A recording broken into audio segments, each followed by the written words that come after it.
सरकारकडून शेतकऱ्यांची फसवणूक सुरूच आहे असं म्हणत अंबादास दानवे यांनी टीका केली। लाडकी बहीणसाठी 45,000 कोटींचं कर्ज घेतलं, मग आणखी कर्ज घेऊन शेतकऱ्यांची कर्जमाफी करा असं अंबादास दानवेंनी म्हटलं। अंबादास दानवे यांनी सरकारवर आता टीका केली।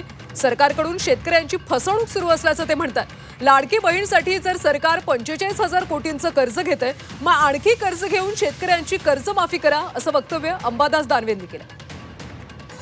लाडकी बहीण दिलीच ना आपण 45,000 कोटी रुपये, तसंच करा, घ्या कर्ज कुठून तरी आणि द्या शेतकऱ्यांना। काय फरक पडतो? असं 9 लाख कोटीच्या वर कर्ज राज्याच्या डोक्यावर आहे, आणखी वाढेल कर्ज, याच्यावरती काय होणार? भावाच्या बाबतीत सुद्धा दगाबाजी करताय, पॅकेजच्या बाबतीत दगाबाजी सरकारने शेतकऱ्यांची केलेली आहे। खडून गेलेल्या जमिनीचे पंचनामे सुद्धा झालेले नाही।